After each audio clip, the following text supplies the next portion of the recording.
Assalamualaikum warahmatullahi wabarakatuh. Nama saya Muhammad Firdaus bin Muhammad Nazri. Nombor metrik 052308. Okey, pada hari ini saya akan membentangkan peranan Majlis Agama Islam Negeri Johor, MAIJ. Okey, yang pertama sekali, MAIJ berperanan dalam melakukan aktiviti kutipan dan agihan zakat. Seperti mana yang kita ketahui, zakat merupakan rukun Islam yang keempat dan wajib ke atas umat Islam. Jadi di sini fungsi utama mereka adalah memungut zakat fitrah daripada orang Islam, khususnya di negeri Johor lah. Yang kedua, fungsi mereka adalah mengagihkan wang kutipan zakat tersebut kepada asnaf yang telah ditentukan. Okey, objektif agihan zakat ini adalah untuk menjadikan zakat itu sebagai asas kepada pembangunan negara dan ummah. Yang kedua, menunaikan hak dan tanggungjawab kepada asnaf seperti mana yang telah ditetapkan oleh syarak. Yang ketiga, adalah untuk meningkatkan taraf hidup golongan asnaf dalam semua bidang kehidupan, merangkumi aspek-aspek rohani, akli dan jasmani. Yang keempat, membantu melaksanakan usaha memantapkan dan meninggikan penghayatan agama Islam itu sendiri.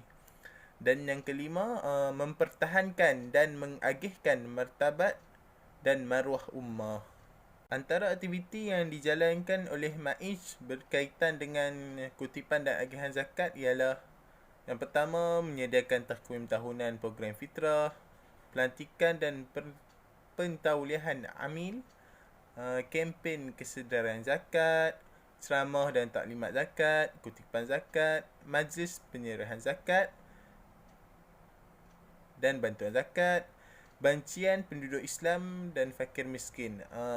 Bancian ni bertujuan untuk mengenal pasti penduduk Islam di negeri Johor yang layak untuk menerima zakat. Okey, proses yang seterusnya, pemprosesan permohonan bantuan. Yang terakhir, mereka perlu menyediakan laporan aktiviti tahunan. Okey, peranan yang kedua MAIJ adalah mereka berperanan dalam menguruskan aktiviti wakaf.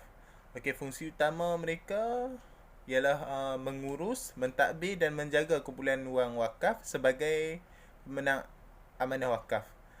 Okey, mereka ini dilantik sebagai pemegang amanah harta-harta yang diwakafkan oleh umat Islam untuk tujuan-tujuan tertentu. Okey, bidang kuasa mereka adalah mentadbir harta-harta wakaf. Yang kedua, mendaftarkan harta-harta wakaf. Yang ketiga, menguruskan harta wakaf mengikut tujuan yang telah ditentukan oleh pewakaf. Maksudnya di sini mereka perlu melaksanakan seperti mana yang telah diminta oleh orang yang mewakafkan harta tersebut. Seterusnya, objektif penubuhan bahagian wakaf ini adalah untuk menjelaskan kepentingan wakaf itu dalam merealisasikan pembangunan sosioekonomi ummah. Yang kedua, memberi kesedaran kepada umat Islam bagi merebut peluang pembangunan untuk memajukan ekonomi Islam. Yang ketiga, memberi kefahaman yang jelas kepada masyarakat tentang konsep dan amanah wakaf yang sebenar. Yang keempat, memberi pendedahan yang meluas kepada masyarakat tentang pembangunan hartanah wakaf. Okey, contoh wakaf adalah seperti tanah. Yang kedua, bangunan dan kediaman. Contoh yang ketiga adalah tapak masjid, surau, sekolah agama, kubur, pertubuhan anak yatim dan lain-lain lagi. Okey, seterusnya yang ketiga, Majlis Agama Islam Negeri Johor bertanggungjawab dalam aktiviti Baitul Mal. Okey, fungsi utama mereka adalah untuk mengenal pasti dan merekod harta Baitul Mal. Yang kedua, mengawal, menambah dan memajukan harta-harta Baitul Mal. Dan yang ketiga, mengagihkan kepada masarif mengikut syarak, mengikut ketentuan syarak yang telah ditetapkan lah. Okey, bidang kuasa mereka ini adalah menerima dan mentadbir harta pusaka, orang Islam yang mati tidak mempunyai waris, ataupun mereka menerima dan mentadbir harta orang Islam yang berwaris tetapi tidak boleh menghabiskan harta. Maksudnya uh, mereka tu si mati mempunyai harta yang begitu banyak. Okey, antara sumber Baitul Mal ialah yang diperoleh ialah daripada harta orang Islam yang mati tiada berwaris. Harta orang Islam yang mati berwaris tetapi tidak menghabisi harta tersebut. Yang ketiga, harta yang diperoleh daripada sedekah, khairat dan wakaf. Seterusnya, wang tidak patuh syariah, sedekah, derma dan lain-lain lagi. Okey, seterusnya untuk aktiviti yang dijalankan Baitul Mal ialah mentadbir harta Baitul Mal. Yang kedua, menguruskan penembusan hak Baitul Mal. Yang ketiga, menguruskan pindah milik. Yang keempat, menerima luqatah. Yang kelima, agihan harta Baitul Mal. Okey, berkenaan dengan agihan Baitul Mal, mereka akan memberikan bantuan tersebut kepada pesakit, bantuan perubatan, pembelian kain kafan kepada si mati yang tidak mempunyai harta, bantuan kepada orang tua yang kurang upaya, bantuan kepada asnaf zakat, bantuan kepada maslahah am dan bantuan-bantuan lain yang berkaitan dengan umat Islam. Okey, peranan Majlis Agama Islam Negeri Johor yang terakhir adalah mereka bertanggungjawab untuk membangunkan asnaf.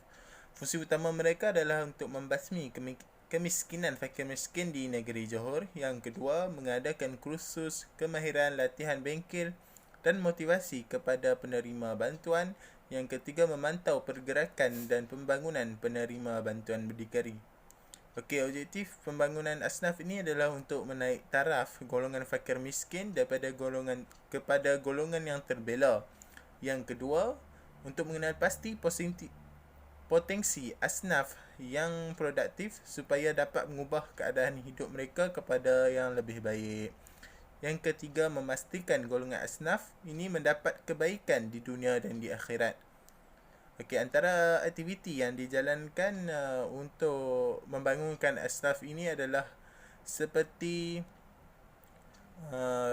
kursus, latihan, kemahiran, bengkel, motivasi dan berdikari. Seterusnya, MAIS juga mengadakan pengisian rohani kepada golongan yang tidak berkemampuan untuk menghadiri program yang telah dirancang. Dengan harapan program-program tersebut dapat membantu asnaf yang berdaftar di bawah MAIS supaya dapat berdikari dan terkeluar daripada kepompong kemiskinan. Okey, itu saja daripada saya. Sekian, terima kasih.